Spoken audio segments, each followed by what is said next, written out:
Dad's voice was thick with entitlement when he said it. Everything you have is because of us. He stood in my kitchen like it was an extension of his own home, arms folded, chin tilted just enough to make it clear this wasn't a discussion. It was a decree. Mom hovered near the doorway, scanning my furniture, my shelves, my life, like she was mentally tagging what they'd rearrange once they moved in. That was the moment. Not when they sold their house, not when they gave nearly $500,000 to my brother and left me with nothing. No. It was when they stepped into my space, dripping with the arrogance of people who believed blood ties made them landlords. Backstory setup. We weren't always like this. When I was younger, I believed my parents loved me and my brother equally. They told me so, and I believed them, the kind of blind faith only a child can have. When Dad lost his job, I worked 2 shifts, paid bills I didn't owe, and bought groceries so we wouldn't be eating plain rice for the 3rd week in a row. When Mom needed surgery, I drained my savings without blinking. I thought we were a family. Then my brother, golden boy since birth, announced he wanted to start fresh. They sold their house, took the $480,000 profit, and wired it all to him. No loan, no discussion, just gone. I got a text from Mom.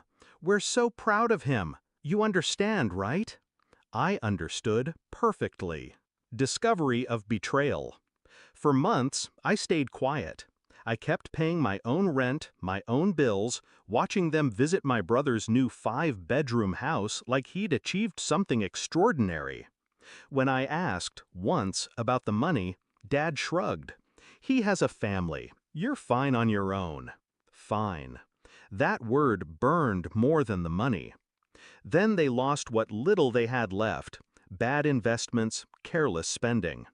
Suddenly, my apartment, with its steady heat and working plumbing, became their temporary solution. Mom said it like it was a given. "We'll take the guest room, just until we figure things out." Shift in mindset. I didn't argue. Not yet, because something in me shifted that day. It wasn't anger, not the wild, screaming kind. It was colder, sharper. If they wanted to treat me like a safety net, I'd make sure it cut deep enough to remind them of everything they'd thrown away. I started planning. First, I dug through old texts, emails, bank transfers, every shred of evidence of their gift to my brother. I found the property records of his house, bought outright with that $480K. Then I quietly contacted a lawyer. Not to sue, not yet. I just needed advice on tenancy laws, eviction processes, and what my rights were if they tried to stay without permission. Execution of the plan. I let them believe they were moving in. Dad even brought boxes 2 weeks early. I smiled, made coffee, asked about the weather. In the meantime, I had my locks upgraded. My lease revised with an explicit no additional residence clause. Landlord's signature fresh and binding. I also scheduled my vacation for the week they planned to settle in. Didn't tell them, just let them pack. The night before, I invited them over for dinner. The table was set, lights low. Halfway through the meal, I slid a folder across to Dad. Inside, copies of the wire transfer to my brother. Screenshots of their texts about giving him everything. My revised lease. A notarized letter stating they had no permission to live here. Dad's jaw tightened. What is this supposed to be? I leaned back. A reminder. You gave away your safety net. I am not a storage unit for your mistakes. Mom started to speak, but I cut her off. You told me he deserved everything because he had a family. You never thought about what I might need. And now you think you can just walk in and take? I smiled then, not kindly. You can't.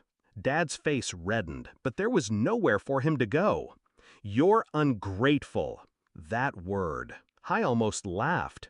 You gave away the gratitude you expected from me the moment you handed him that money. I stood, walked to the door, and opened it. You have until tonight to get your boxes out of my hallway. If they're still here by morning, I'll have them removed, along with anything else you try to leave." He didn't move at first. I could see it in his eyes, the realization, the collapse of a lifetime of control. They left without finishing dinner. The next morning, the boxes were gone. I heard they ended up renting a small apartment on the edge of town. My brother didn't offer them a room. Sometimes when I think about it, I feel nothing. Not guilt, not triumph, just the quiet satisfaction of balance restored. Dad was wrong. Everything I have isn't because of them. It's in spite of them.